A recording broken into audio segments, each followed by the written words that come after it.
The moment that still replays in my head isn't the day I was shot, or the night I watched my closest friend bleed out in the desert. It's the sound of laughter, echoing through a fancy hall when I walked in wearing my old, slightly faded uniform. People I had known my whole life looked me up and down, smirked, and someone actually whispered loud enough for me to hear, "What a disgrace." They laughed at my uniform, ignored the medals pinned over my heart, and treated me like I was nothing. Right up until the president of the country stopped the entire room and called my name. And I need to know, honestly, would you have handled what came next the same way I did? Or was I wrong for finally letting the truth burn everything down? I never imagined I'd be the kind of person telling my story online like this. But after everything that happened, I feel like I owe it to myself. I grew up in a small town where everyone knew everyone. The kind of place where reputations stick to you for life. My family wasn't rich. We weren't influential. My dad worked himself into the ground at a factory. My mom cleaned houses, and from a young age, I understood one thing very clearly. No one was going to hand me anything. While other kids dreamed about flashy cars or office jobs, I dreamed about wearing a uniform. For me, it wasn't about glory. It was about purpose. I wanted to serve something bigger than myself, and I wanted to prove that someone like me could matter. When I enlisted, some people were proud, but a lot of them weren't. They smiled politely and said things like, "That's nice," or, "Couldn't you do something better?" I ignored it.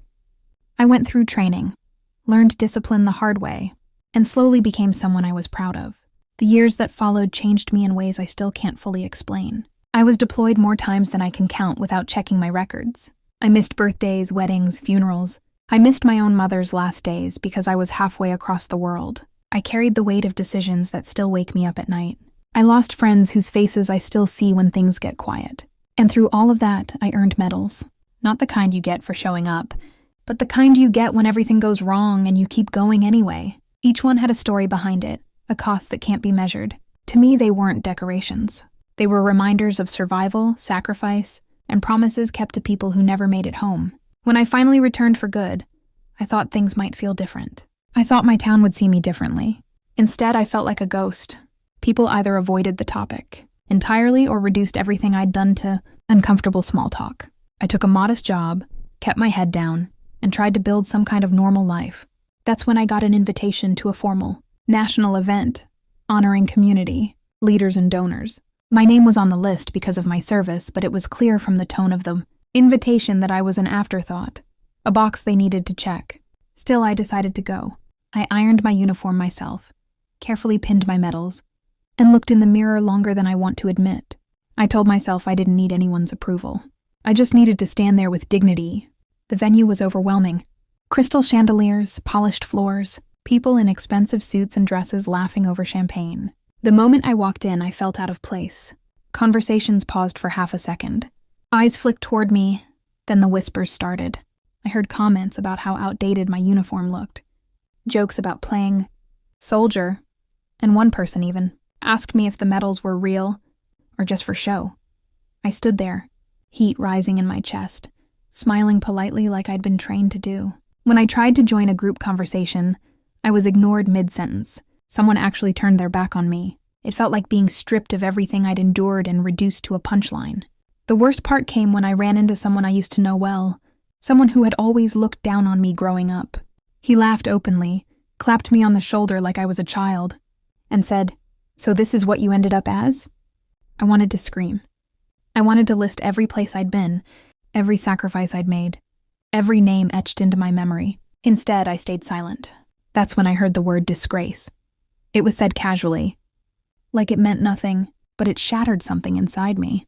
I seriously considered leaving, slipping out quietly, and pretending the whole thing never happened. Then everything changed. The room slowly quieted as security shifted positions. A murmur rolled through the crowd. The president had arrived. People straightened up instantly, smiles snapping into place. I stayed where I was, near the back, invisible as ever. The president began speaking, thanking donors, leaders, influencers. Then unexpectedly he paused.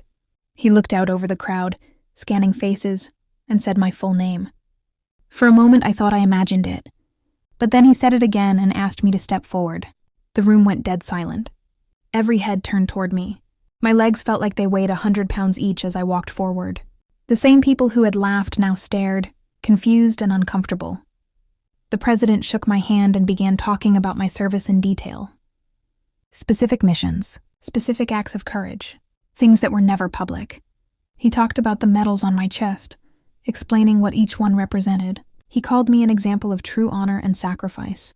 He thanked me, not as a formality, but as a person who genuinely understood the cost of what I'd done. I could see jaws drop around the room. Faces turned pale. The laughter was gone.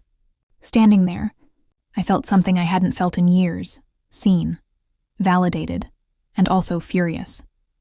Because it took the president of the country to say out loud what no one else was willing to acknowledge. As I returned to my place, people suddenly wanted to talk to me.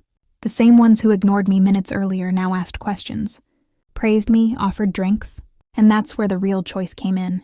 So that was the situation I was in, and I had to make a decision. Before I tell you what I did next, I want you to pause for a second and think about it. If you were humiliated, dismissed, and then suddenly respected only because someone powerful intervened, what would you have done in my place? I didn't play along. When people approached me, I didn't smile. I didn't accept their apologies or their sudden admiration. I calmly told them how their words and actions earlier made me feel. I reminded them that my worth didn't suddenly appear, because the president acknowledged me. It was always there. Some people looked ashamed. Others looked angry, like I had embarrassed them. One person told me I should be grateful for the attention. That was the moment I realized how deeply rooted the problem was. I left the event early, head held high, uniform heavy on my shoulders, but my heart strangely light. In the days that followed, the story spread. People reached out to apologize. Some were sincere, some weren't. My town looked at me differently after that, but I wasn't sure it mattered anymore. I didn't need their approval. I had faced death, loss, and isolation, and I survived. The laughter, the insults, the ignorance, they all faded compared to the truth that finally stood in the open. I learned that respect given only under pressure isn't real respect, and that sometimes the most powerful thing you can do is refuse, to let people rewrite their behavior without acknowledging their wrongs. Looking back now, I don't regret what I did. I regret that it had to happen at all.